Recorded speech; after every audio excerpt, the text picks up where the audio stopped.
네, 안녕하세요. KBS 한국어 능력 시험을 준비하신 여러분 반갑습니다. 해커스 최수지입니다.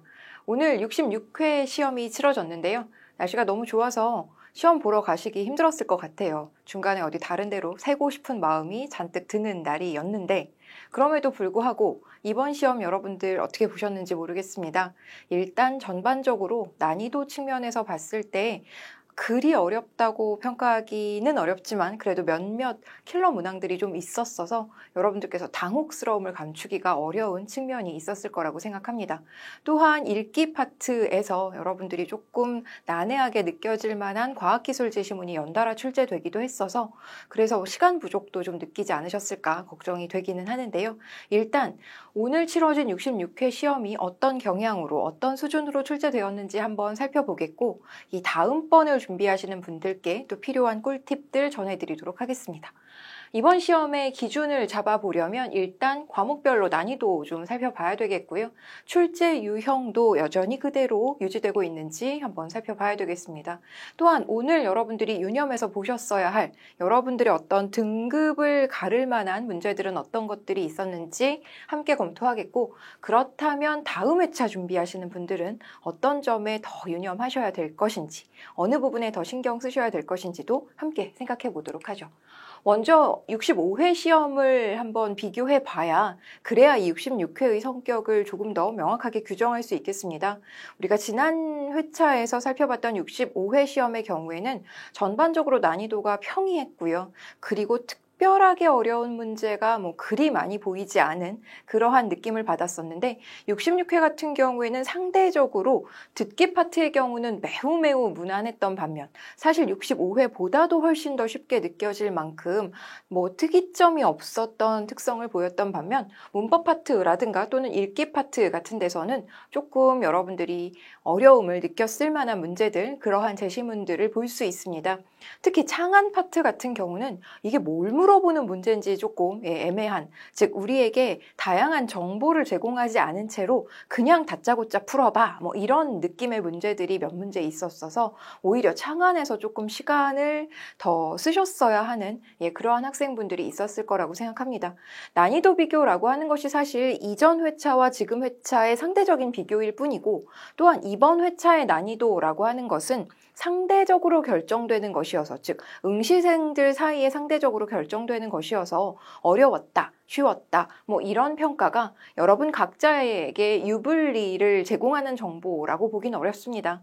그럼에도 불구하고 이 시험을 준비하시는 분들은 딱 한 번 시험 보고 그냥 끝 내버리는 경우보다는 그래도 몇 차례 시험을 통해서 여러분들이 최종적으로 얻고자 하는 등급을 만들어내야 하는 측면이 있어서요.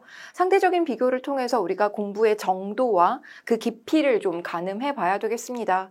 기본적으로 문법 파트에 대해서는 그리 지엽적인 부분이라든가 아주 지저분한 세세한 부분에서 여러 문제가 출제되지는 않았습니다만 그래도 우리에게 좀 암기를 요구하는 측면이 강하더라라는 거예요. 복수 표준어 문제라든가 또는 맞춤법 문제라든가 하는 것들이 대단히 세부적인 지점에서 즉 외웠어야만 풀 수 있는 우리가 굉장히 익숙하게 만들었어야만 풀 수 있는 문제들이 몇 문제 좀 있어서 이런 부분을 상세하게 검토하셨는지 애정을 가지고 끝까지 좀 붙들고 늘어지셨는지에 따라서 사실상 점수상의 편차가 좀 크다고 볼 수 있겠습니다. 또한 어휘 파트 같은 경우는요. 상대적으로 난이도가 높지 않았습니다. 듣도 보도 못했던 어휘 그래도 몇 문제 나오긴 했습니다만 대체로 정답 선택지, 오답 선택지 모두 다 웬만큼 본 적 있는 애들 사이에서 출제되는 경우가 많았고 그 다음에 관용적인 표현이라든가 속담 같은 경우는 읽어서 해결할 수 있는 측면도 좀 있었어서 여러분들의 어휘 공부는 여전히 우리가 그동안 해왔던 방식대로 본 적 있는 어휘, 들은 적 있는 어휘 중심으로 이루어져야 되겠습니다. 새롭게 어렵고 생경한 단어를 늘려나가는 방식, 뭔가 새롭게 단어를 외워나가는 방식은 지양하겠고요. 오히려 이러한 암기력이라든가 이런 어떤 시간 투자 같은 것들은 문법 파트에서 조금 더 집중하도록 하겠고요. 어휘 파트는 우리 기본적으로 방어 태세로 공부하도록 하겠습니다. 쓰기 파트는 여전히 거의 문제 유형이 완전 고정되어 있다고 봐도 무방할 정도로 계획하기부터 검토하기에 이르는 다양한 쓰기 단계들에 대한 문제들이었고요. 특히 어렵게 출제된다면 여러분들에게 자료 해석을 정확하고 꼼꼼하게 했는가, 또는 이 검토하기, 즉 퇴고하기 파트에서 문법 관련된 선택지가 조금 복잡하게 나왔는가, 이런 것들을 통해서 우리가 난이도를 가늠해 볼 수 있는데 크게 도드라지지 않았습니다. 무난한 수준에서 출제되었고, 앞에서 말씀드렸던 것처럼 창안에서 문제가 조금 불친절한 측면이 있었어서 뭘 물어보는 거야? 이거 왜 낸 거야? 이런 생각을 잠깐이라도 한두 문제 정도 하셨다면 매우 자연스럽다라고 말씀드릴 수 있겠습니다. 읽기 파트의 제시문의 길이나 난이도 같은 경우에 글이 달라졌다고 보기는 어렵습니다만, 그래도 과학기술 제시문이 연달아 제시되었고, 그 다음에 사회 파트에서도 여러분들이 낯설게 느껴지는 제재들이 좀 있었어서 뒤에 가서 다시 한번 말씀드리겠습니다만, 독해 과정에서 집중력 발휘하셔야 되겠고요. 그리고 여러분 현재 실력에 따라서 좀 다르겠습니다만, 이제 한 3등급 정도를 목표로 준비하시는 분들의 경우에는 취사 선택이 좀 실전에서 필요하다라는 말씀 드리도록 하겠습니다. 일단 여러분들께서 모든 제시문을 다 읽고 처음부터 끝까지 순서대로 완벽하게 풀어도 시간이 좀 넉넉하게 남았으면 좋겠는데, 그게 모두에게 다 적용되는 상황은 아니어서 우리가 단계별로, 등급별로 여러분들의 접근법이 조금 달라져야 한다라는 점도 말씀드리도록 하죠. 특히 비문학 제시문에서 과도하게 시간을 많이 뺏겨버리게 되면 뒤에 가서 확인해야 되는 국어 문화 파트에 방해를 받을 수 있고요. 비문학 파트 같은 경우에도 여러분들께서 뭔가 좀 선택할 수 있는 여력이 있으시다면 비문학 중에서도 뒤에 나와 있는 안내문이라든가 공문서 같은 비즈니스 문서들을 통해서 오히려 조금 더 단순한 독해로 해결할 수 있는 문항들을 먼저 확인하도록 하겠습니다. 네, 그 다음에 국어 문화 파트 같은 경우에도요, 이제 완전히 자리 잡은 남북한의 언어 차이라든가 수어 문제라든가 또는 점자 문제 같은 것들은 여러분들께서 이제 뭔가 해야 할 지점과 하지 않아야 할 지점, 손댈 지점과 손대지 않아야 할 지점을 좀 엄격하게 나눠 보셔야 되겠고요. 남북한의 언어 차이 같은 경우에는 여러분들께서 문법적인 사항들은 몇 가지만 알아두셔도 무방하니까 전혀 문제가 없겠고, 수어나 점자 같은 경우에는 얼마든지 읽어서 해결할 수 있는 지점이 있으니 여러분들께서 특별하게 관심을 갖지는 않으셔도 되겠습니다. 다만 근대 문법 같은 경우에 우리가 아래 아를 어떻게 읽을 것인가, 이런 것들은 좀 미리 정리를 하고 들어갔으면 좋겠어요. 말씀을 드리다 보니까 전부 다 잘해야 돼요, 이런 말씀으로 귀결되는데요. 여러분들께서 일단 할 수 있는 것들을 확실하게 하고, 도저히 손대기 힘든 것들은 그냥 과감하게 내려두는 전략이 1차적으로 필요하겠고, 할 수 있는 것들이라 함은 실제로 기출되었던 제시문, 기출되었던 어떤 지점들에 대해서 여러분들이 뭔가 취사 선택을 더 전략적으로 하는 방식으로 착착 진행하셔야 되겠습니다. 66회 난이도를 따로 살펴본다면 일단 문법 파트, 읽기 파트에서 조금 더 여러분들이 난감하게 느껴질 만한 지점들이 있기는 했다라는 점 말씀드릴 수 있겠고, 네, 그 다음에 영역별 문제 구성도 여러분들이 익히 우리가 경험한 대로 역시 15문제 듣기 말하기와 어휘, 그리고 15문제 어법으로 총 45번까지 이루어지고요. 그 다음에 역시 쓰기, 창안, 읽기, 국어, 문화 순으로 그대로 문항수 유지되고 있는 것 확인할 수 있습니다. 물론 출제 비중에 따라서 우리의 공부량이 정비례한다고 보기는 어렵겠습니다만, 그래도 우리가 사전에 준비할 수 있는 어휘, 어법, 그리고 읽기 파트에 여러분들이 조금 더 집중하셔야 되겠고, 어휘, 어법을 했을 때 쓰기에 도움을 받을 수 있고, 읽기 공부했을 때 역시 쓰기에 도움을 받을 수 있더라라는 점 확인하셔야 되겠습니다. 또한 어법 파트 공부하셔야 국어문화 파트에도 도움을 받으실 수 있다라는 점도 알고 계시겠죠. 따라서 우리가 세 가지 축, 즉 어휘, 어법, 독해, 이 세 가지 축을 기본으로 가져간다라고 생각하시고, 이 중에서 공부할 수 있는 것과 도저히 손대기 힘든 것을 갈라서 여러분들의 전략적인 접근이 필요하다라는 점 다시 한번 강조합니다. 킬러 문항 한번 살펴보도록 하죠. 오늘 나왔던 문제 중에서 눈에 띄는 것들이 있었죠. 한자어 같은 경우에는 그렇죠, 보고 들은 것이 적다라는 뜻으로서 과문하다, 이런 거 여러분들이 좀 표현, 알고 계셨어야 했던 표현이고요. 뭉치다라고 하는 표현 같은 경우 그런 셈치다 이런 의미로서 여러분들이 역시 알고 계셨어야겠습니다. 핍진하다라고 하는 건 성글다라는 뜻이 아니라 정확하다, 잘 대변한다라는 의미이죠. 따라서 이런 표현들 여러분들이 저런 수준의 어휘들을 눈여겨봐야 되는구나라는 점 확인하셔야 되겠고, 춘하지교는 친한 친구 사이를 나타내는 표현이 아니라 봄에서 여름으로 넘어가는 시기라는 의미임을 알고 계셔야 되겠습니다. 관포지교, 금란지교, 문경지교 이런 식의 표현들 우리가 굉장히 익숙한 표현들이고 익히 다루었던 표현들이죠. 또한 관용적인 표현 같은 경우 신체 부위를 이용한 관용적인 표현 우리가 굉장히 많이 살펴봤는데, 덜미를 잡히다 또는 복장이 터지다 아니면 오금, 무릎 뒤가 저리다 뭐 이런 식의 표현들은 다 신체를 이용한 표현입니다만, 오지랖이 넓다 같은 경우에는 저고리 앞섭이 넓다라는 의미로서 신체 부위와는 무관했었다라는 것 체크 정확하게 하셨어야겠습니다. 또한 여러분들께서 각각의 관용적 표현에 대한 정확한 의미는 이 정도 수준에서는 알고 계셨어야 한다라는 점도 우리 기준 잡아보도록 하죠. 계속해서 속담 같은 경우도 읽어서 해결할 수 있는 지점이 있었고요. 정답 선택지에 해당하는 이도 아니 나서 콩밥을 씻는다 같은 경우 뭔가 이빨이 나기도 전에, 이가 나기도 전에 성급하게 콩밥을 먹는다라는 의미로서 뭔가 아직 구체적인 단계가 제대로 이루어지지 않았음에도 불구하고 성급하게 무언가를 추구하는 태도를 확인할 수 있겠습니다. 동음, 이의, 다의, 이와 관련된 문제에 나올 만한 것들 우리 충분히 다 살펴봤었죠. 실제로 뚝, 척, 맨, 갓, 국 이런 것들이 전혀 생소한 어휘 아닙니다만 이런 뜻으로도 쓰이고 저런 뜻으로도 쓰이는, 즉 서로 출생 성분이 온전하게 다른 서로 다른 단어라는 점 여러분들이 예문 통해서 확인하실 수 있는 문제였을 텐데, 그래도 일단 동음 이의어 또는 다의어의 개념 확인은 선행되었어야 한다라는 점 강조해서 말씀드릴게요. 한자어 순화어 한 문제, 외래어 순화어 한 문제, 이것도 완전히 자리를 잡아서 사실 불입한다는 것은 그렇죠. 일정한 액수를 내다라는 의미죠. 분납, 나누어 내다라는 의미는 아니더라라는 점. 그리고 심할서, 경위서, 가료, 치료 이런 표현들은 우리가 아주 익숙하게 봐왔던 표현들입니다. 알고 계셨어야 하는 표현 되겠고요.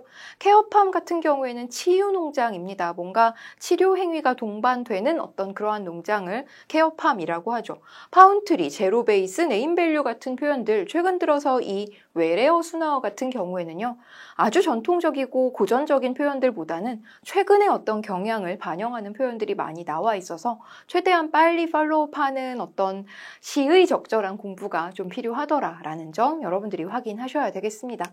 자, 그 다음에 어법 파트 같은 경우에는요, 준말 문제가 여러 문제 나왔었고요. 그래서 실제로 줄어든 말과 줄어들기 이전의 표현이 모두 다 허용되지 않는 게 뭐냐 이런 것들 물어봤어서 마음, 맘, 막대기, 막대 이런 표현들은 준말을 허용하는 표현들이더라라는 것 다시 한번 확인하셔야 되겠습니다.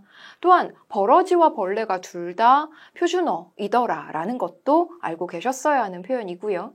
그 다음에 실제로 나머지 표현들은 저으기는 저기로, 빌어는 빌려로, 빌어 같은 경우에는 빌다의 변형 형태, 빌다의 활용형이죠. 이 자리를 빌려 누구에게 감사를 표합니다. 이런 식의 표현들은 빌려를 쓰는 것이 맞더라라는 것 알고 계셨어야겠고요. 노다지는 언제나와 같은 표현으로 바꾸었어야 표준어에 적절하다라는 것도 한 번 더 확인하겠습니다. 문장부호 관련된 문제도 이제 하나의 온전한 형태로 완전히 자리 잡았다고 볼 수 있을 텐데요. 쉼표라든가 괄호라든가 중괄호 이런 식의 표현들이 어떤 경우에 제대로 쓰인 것인가 물어보는 문제, 이번에는 중괄호 나왔으니까 다음번에는 소괄호라든가 겹화살 괄호 이런 것들이 출제될 확률 매우 높겠습니다. 여러 가지 선택지 중에서 하나를 골랐을 때 우리가 이러한 중괄호 표현 쓰더라라는 것 알고 계셔야 되겠고요. 용언을 활용하는 과정에서 적절하고 정확하게 활용이 되었는가 하는 문제도 어법 파트에서 헷갈리셨을 만한 문제였겠습니다. 고왔다, 무거워, 뿌예서 이런 표현들 여러분들이 확인하셔야 되겠고, 머무르다가 기본형이잖아요. 그럼 머물렀다가 이런 식으로 활용하는 것이 맞는 표현이었겠죠. 경음화 환경과 관련해서 환경 이라고 하는 건 결국 자음과 모음이 주변에 어떻게 배치되었는가의 문제고요. 또 하나 단어와 단어의 관계가 어떻게 이루어졌는가의 문제라고 보셔야 되겠습니다. 그 전에 경음화, 끄뜨뿌뜨, 스와 같은 어떤 된소리로 발음이 된다라는 의미잖아요. 그렇다면 이거는 뭔가 쓸 때는 된소리가 아니었는데 발음, 즉 발음의 세계에 들어갔을 때 바로 이러한 된소리 되기가 이루어지는 환경이 다른 게 뭐냐? 이거 물어보는 문제였죠. 자, 그렇다면 나머지 것들은 사실 근본적으로 서로 다른 두 개의 어근이 만나서 이루어진 환경이라는 겁니다. 길 플러스 가, 눈 플러스 동자, 그리고 문 플러스 고리, 그리고 술 플러스 잔이 만나서 어떤 두 개의 단어가 하나의 단어가 되면서, 즉 합성어로 이루어지는 과정에서 뒷말이 된소리로 발음되는 현상이었죠. 그러나 국수 같은 경우에는 한 단어 안에서 일어나는 된소리 되기였다라는 점. 따라서 여러분들께서 이와 같은 경음화, 된소리 되기 이런 개념어 정도는 알고 계셨어야 했고, 또 하나 환경이라는 말 자체는 결국 무엇을 물어보는 것인가? 얘가 지금 어떠한 자음과 모음 사이에서, 얘가 지금 서로 다른 단어 안에서 아니면 한 단어 내에서 일어나는 것인가? 요거 물어보는 문제였었다. 그래서 여러분들께서 이 환경이라는 표현에 놀라지 않으셨어야 한다라는 말씀 다시 한번 드리겠습니다. 자, 그 다음에 나머지 파트들에서 여러분들이 조금 신경 쓰셨어야 하는 것들은 일단 조건에 맞는 글쓰기와 관련해서 이 간접 흡연을 테마로 여러 가지, 그렇죠, 여러 자료들을 정확하게 잘 활용했는지, 아니면 쓰기가 제대로 이루어졌는지, 검토 제대로 이루어졌는지, 이런 표현들에 해당하는 문제들 잘 넘어가셨을 거라고 생각하고요. 그 다음에 지우개와 수정 테이프와 관련해서 지우개의 흔적이 남느냐, 종이의 흔적이 남느냐, 뭐 이런 걸 가지고 흔적의 의미를 여러분들이 정확하게 읽어내셨어야겠습니다. 문학 파트로 넘어가서는 현대시에서는 문태준의 작품이 나왔고요. 현대소설에서는 채만식의 탕류라는 작품 나왔는데, 사실 문태준은 여러분들이 조금 낯설게 느껴지실 만한 작가이기는 하나 시가 워낙 친절하고 구체적이어서 이 시 읽기 자체가 불편하지는 않으셨을 거라고 생각합니다. 특히 시 문학 같은 경우에는 일단 오히려 긴 시, 뭔가 길고 복잡한 시가 친절한 시다, 이렇게 생각하셨으면 좋겠고, 이런 시 문제를 여러분들이 너무 기피하거나 싫어하지만 않으셔도 문제를 풀면서 해석되는 측면이 또 있더라라는 거예요.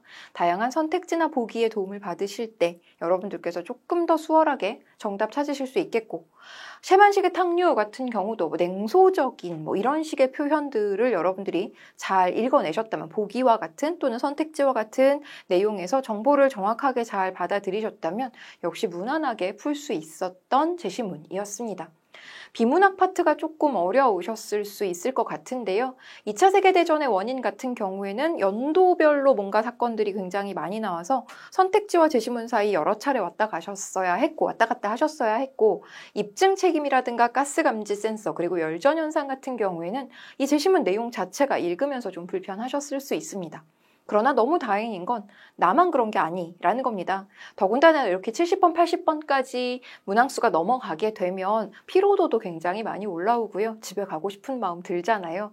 그래서 이 순간 누가 더 잘 버티느냐의 문제가 되고, 여러분들께서 일단 이 정도 사이즈, 이 정도 난이도의 제시문에 얼마나 익숙한 사람인가가 핵심적으로 등급을 가르는 요인이 되는 것이지, 이 제시문 자체가 여러분을 엄청나게 틀리게끔 하기 위해서 작성되거나 또는 출제된 문제는 아니더라라는 점 다시 한번 확인하셔야 되겠습니다. 그러나 앞서 말씀드렸던 것처럼 이제 막 3등급 정도를 목표로 하고 계신 분들이라면 이 중에 하나쯤 버리셨어도 괜찮다라는 말씀도 드리겠습니다. 어차피 우리가 이제 실전이니까 우리가 기본서 공부할 때는 다 잘하셔야 돼요. 천천히 하시면 됩니다. 순서대로 푸세요. 이렇게 제가 당연한 말씀을 여러분에게 계속 강조해서 드리고, 시험장 들어가기 전까지만 해도 이러한 입장에는 변화가 없는데, 정작 시험장에 들어가게 되면 생각보다 우리의 능력이 발현되기 어려운 순간이 분명히 있고요.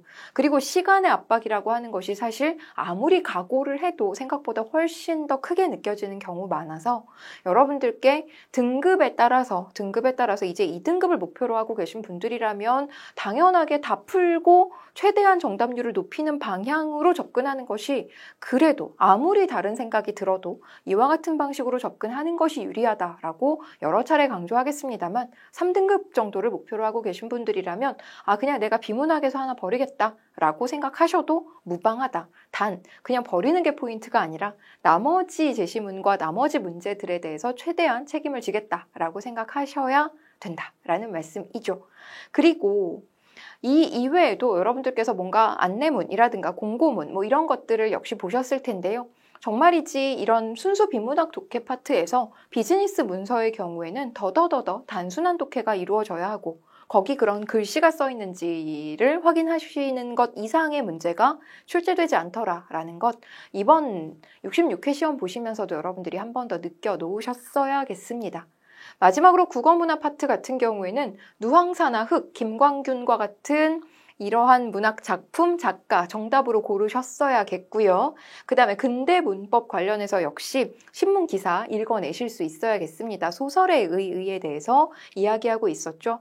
토끼 전에 적절한 어휘라든가 훈민정음 서문 정확하게 읽을 수 있었는지 이런 문제 출제되었어서 뭐 토끼 전에 어휘 같은 경우에는 여러분들께서 뭐 토끼 전에 맥락을 모르시는 바가 아니니까 충분하게 읽으면서 해당 어휘를 알고 있어서가 아니라 읽으면서 해결 가능하셨을 것 같고요. 훈민정음 서문은 우리 여러 차례 읽어서 이제 그냥 안 봐도 풀 수 있을 것 같아요. 다시 한번 우리 67회 준비하시는 분들은 훈민정음 서문 같은 경우 현대어 풀이라도 여러 차례 좀 살펴보실 것 권합니다. 남북 간의 언어 차이 같은 경우 몇몇의 이 문법적인 특징 차이와 그 다음에 다수의 어휘적인 특징들 한 번 더 살펴봐야 되겠다라는 가늠의 용도로 사용하셔야 되겠고 수어나 점자 문제 같은 경우 여러분들께서 뭐 읽어서 해결할 수 있는 지점 되겠습니다. 자, 이렇게 해서 여러분들이 일단 기억에 남을 만한 문항들이 이런 것들이 있었다. 이런 거 정답으로 고르셨어야 한다. 라는 말씀 드리겠고 그러나 여러분들께서 더 신경 쓰셔야 되는 건 요 정도 수준의 공부를 해야 되겠구나 라는 정도를 가늠하는 것이죠. 그래서 66회 시험이 여러분들에게 이러한 측면에서 의미가 있었기를 바랍니다. 자, 그렇다면 저희 해커스 KBS 한국어 능력과 관련해서 적중 문제 살펴보겠습니다. 실제로 이런 오지랖과 관련된 정답 어휘는 뭐 기본서의 뭐 고유어 페이지에서도 나와 있었고요. 신체 부위를 이용한 관용적 표현에서도 출제되고 있어서 여러분들께서 뭐 안 보기가 힘들었을 만한 뭐 이런 문제였겠고요. 두 번째 29번 문제 같은 경우에도 한자어 수 나오는 106페이지의 5개 선택지 중에 3개의 어휘가 그대로 나와 있었습니다. 그래서 여러분들께서 제가 본 적 있는 어휘 밑줄 치세요. 뭐 한자어이건 순화어이건 본 적 있는 어휘 밑줄 치세요. 들은 적 있는 어휘 밑줄 치세요. 눈에 띄는 어휘에 살펴보세요. 뭐 이러한 수업 시간의 표현들 여러분들이 한 번이라도 잘 들어보셨다면 충분하게 해결했을 법한 내용이겠고요. 그 다음에 경음어 환경과 있어서도 사실상 한글 맞춤법 하나하나씩 문항 설명해드리면서 우리가 함께 공부했던 지점입니다. 적중이라고 하기에도 민망하죠. 사실 우리는 거의 대부분의 것들을 배웠거든요. 그래서 여러분들께서 뭐 똑같은 단어가 나온다고 해서 아니면 똑같은 표현이 나온다고 해서 그래서 적중이다 이렇게 얘기하고 있기는 하지만 이것 이외에도 우리가 너무나 여러 가지 문법적인 배경 지식들 그리고 다양한 어떤 문학작품과 비문학 제시문들에 대한 독해 훈련 이 과정 자체가 사실상 이번 시험에서도 그대로 나왔다고 해도 무방하겠습니다.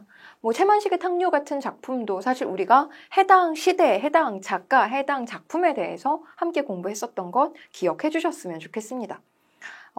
확률을 높이는 방식의 공부가 사실은 처음 시작할 때는 내가 공부한 요 안에서 나오기를 기대하는 마음으로는 적절하죠. 그래서 여러분들께서 실제로 우리 수업 시간에 했던 내용들, 이주완성 공부하면서 이러이러한 내용들이 실제로 그대로 출제됐구나. 그러니 요거 가지고 열심히 공부해 봐야 되겠다라는 의지를 다지는 용도로 삼으셨으면 좋겠고 이러한 힘으로, 이러한 동력으로 밀어붙여가는 과정에서 결국에는 A를 배우면 B, C, D에 대한 어떤 이해가 자연스럽게 도미노처럼 이루어질 수 있고 우리가 어떤 특정 수준의 공부가 제대로 이루어지기만 한다면 그로 인한 파생되는 문제들 얼마든지 해결할 수 있더라라는 것 다시 한번 여러분들이 응원으로 받으셨으면 좋겠습니다. 자, 그렇다면 이제 67회 시험 준비하시는 분들 아마도 계실 텐데요. 67회 시험 준비하면서 시험 전, 중, 후 어떠한 전략들을 세워야 할지 생각해 보겠습니다. 일단 시험장 들어가실 때 굵은 연필 가져가셔야 되겠어요.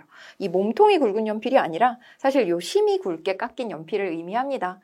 연필로만 OMR 체크 가능하잖아요. 근데 너무 가늘게 깎아갖고 오셔갖고 여러 차례 반복해서 색칠해야만 칸이 채워지게끔 연필 준비해 오시는 분들 계시는데요. 그러지 마시고 굵게 깎으셔서 한 2번만 왔다 갔다 해도 쓱쓱 채워지게 만들어 놓으셨으면 좋겠어요.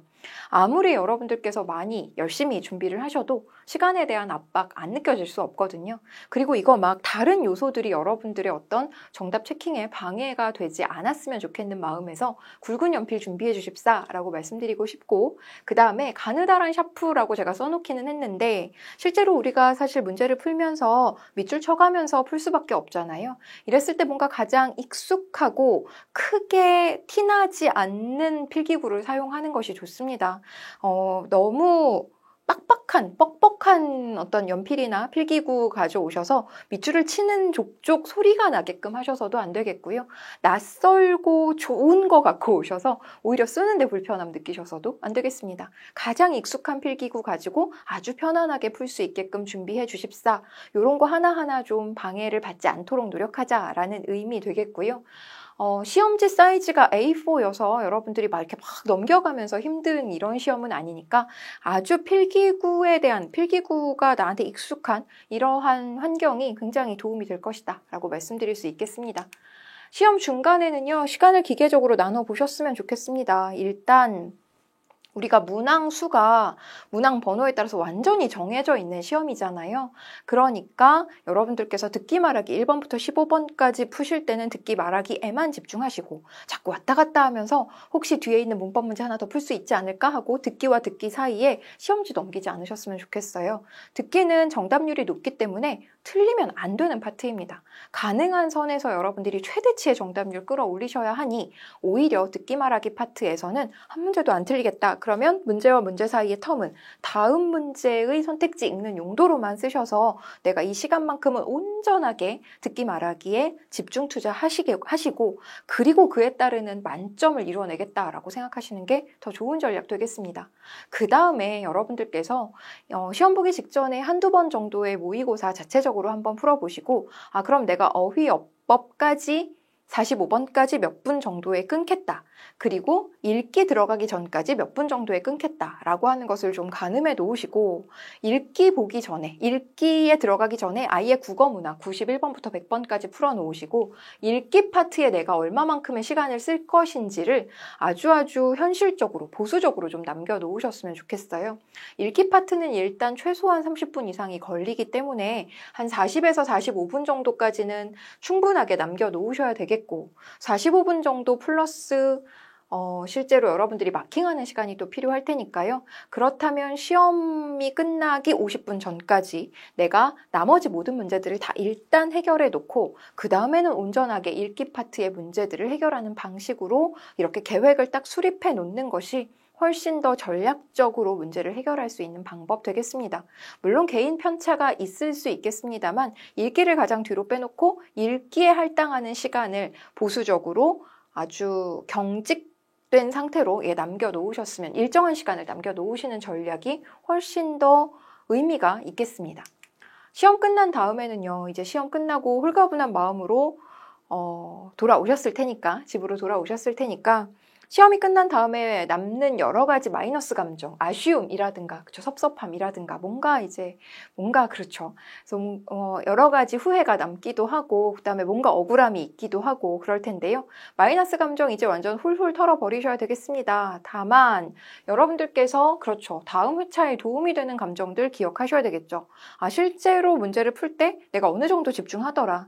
몇 번쯤 되니까 굉장히 피곤해지더라. 아니면 내가 정말 듣기 파트에서 굉장히 좀 뭔가 자꾸 나도 모르게 딴 생각을 해서 한두 문제를 정말 어이없이 놓치더라. 이런 것들을 여러분들이 반드시 반추해서 돌이켜 생각해서 반드시 기록해 놓으시고 여러분들이 다음 시험을 보실 때 반드시 한 번 더 확인하고 반드시 한 번 더 수정하는 시간을 갖도록 하셔야 되겠습니다. 공부도 중요하지만 시험은 공부만으로 해결되는 것은 아니어서 여러분들께서 이 경험을 얼마나 잘 살려내는가가 대단히 중요하더라라는 말씀 다시 한번 강조하겠습니다. 자, 그렇다면 저희 이와 같은 준비 전략 통해서 다음 67회 시험도 최대한의 지식 습득과 최선의 노력과 최선의 암기와 최선의 실전 훈련 모두를 잘 쌓아서 최고의 성과를 거두는 것에 다시 한번 도전해 보도록 하죠. 저희는 67회 시험 끝나고 더 즐겁고 상쾌한 마음으로 만나도록 하겠습니다. 오늘 시험 보시느라 고생 많으셨습니다. 감사합니다.